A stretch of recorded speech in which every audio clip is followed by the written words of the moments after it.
Alright mga idol, sa video natin ngayon ay ipapakita ko sa inyo kung paano tayo maghulog ng ating is benefits kahit nandito tayo sa abroad, sa ibang bansa. Papakita ko lang po sa inyo yung aking location. Ito po ang aking location. Nandito tayo sa bansa ng mga Camel, Middle East. Okay? Ngayon, punta na tayo sa ating is mobile app. I-login lang natin yung ating username at saka password. Yan, ilagin lang natin dyan. Ayun, nakalagin na tayo mga idol sa ating is mobile app. Kung makikita nyo, may 83 contribution na ako dito. Ayun o. Last posted contribution. Ayun.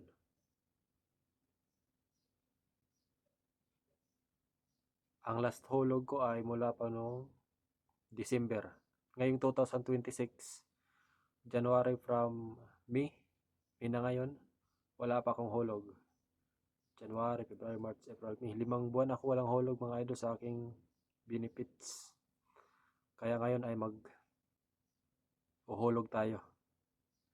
Marami na rin akong utang kay is. Yan o. 2026 wala tayo. Okay. Ngayon, para makapag-hulog tayo ng ating benefits, ating contribution, pindutin lang natin tong PR in. Ito. Ayan. Payment reference number. Pindutin natin yung contribution. Kung makikita nyo. Ayan. Place with. History.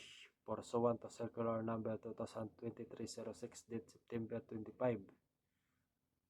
This is contribution equal mandatory found contribution to competition of the benefits. Ngayon ay gagawa tayo dito mga idol ng PRN. Kasi yun ang gagamitin natin yun ang gagamitin natin para makahulog tayo sa ating benefits. Pindutin lang natin tong create. Yan. Andito na tayo sa membership type. Pindutin natin itong select. Yan. Pili ka dito select ng membership type OFW, voluntary. Siyempre ang pipiliin natin dito ay OFW. Yan.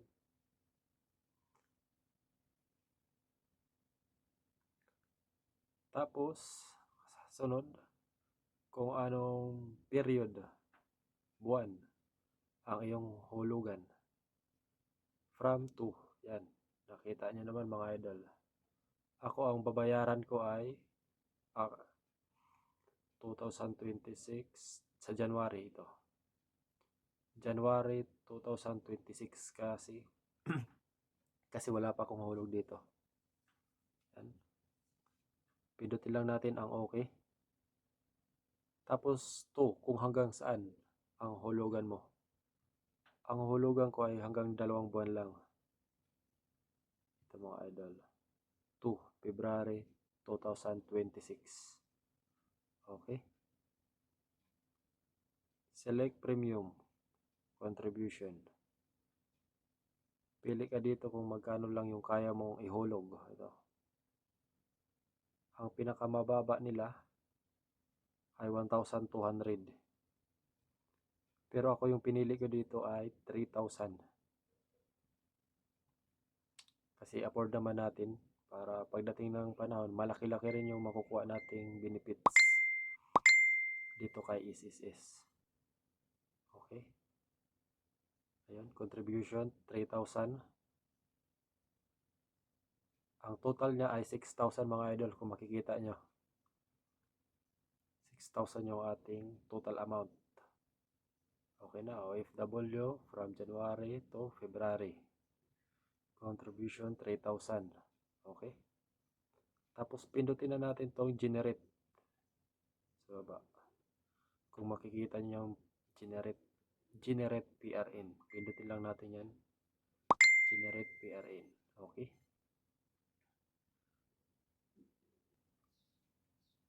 kung makikita niyo mga idol, nakapag-generate na tayo ng ating PRN. Screenshot nyo lang yan, tapos pwede nyo na isend dun sa Pilipinas kung magpapabayad kayo dun sa ating mga kamag-anak para mahulugan nila yung ating benefits. Individual Payment Reference Number, ito yung number na gagamitin natin para makapaghulog tayo ng ating contribution. Alright, ayan o, PRN, i-copy lang natin yung PRN mga idol. Oops, wait lang, screenshot ko na lang. Pwede natin pindutin ang pay para magbayad na tayo mga idol. Okay, be sure you want to proceed with the payment. Yes, yun. Ang gagamitin ko palang pangbayad dito mga idol ay GCash. Pindutin lang natin yung GCash. Dapat dito sa abroad idol may GCash rin kayo. Yung SIM card nyo na galing sa Pilipinas dapat dala nyo at saka active para magamit nyo pa rin yung GCash nyo dito sa ibang bansa. Kasi ako yung GCash ko ang ginagamit ko pang bayad dito sa aking mga SSS benefits. Yan, pag okay na, pindutin na natin itong okay. Yan, ayun. Tapos pindutin natin itong GCash. Alright, payment processing. Ayan, open GCash. Ma-redirect na siya sa ating GCash. Pindutin lang natin.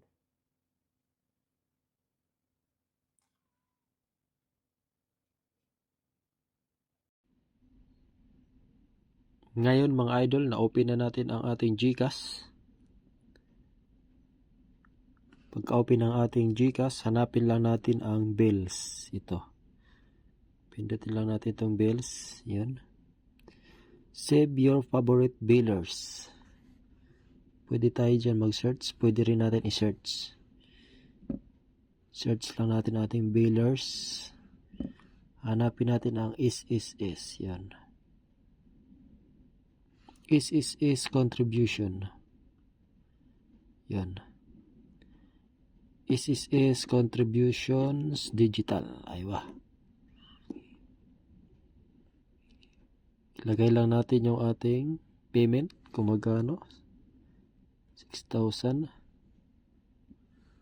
Kano sumobra? 6,000 lang. Aywa.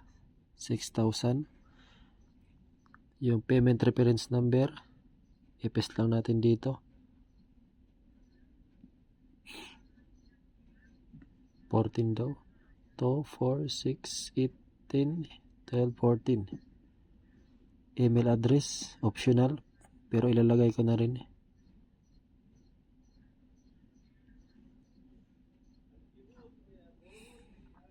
Ilalagay ko na rin yung aking Gmail para may resibo. Yan. Yan. Tapos pag okay na, pindutin na natin itong I agree to pay. 55.20 pesos. Kahit hindi natin yan i-check, may bayad. Pindutin lang natin itong next. Yun. May service fee pala siya mga idol na 8 pesos. Pag magbayad tayo. Alright. Tapos pindutin na natin ang confirm. Yun, processing na siya mga idol. Hintayin lang natin. Yun.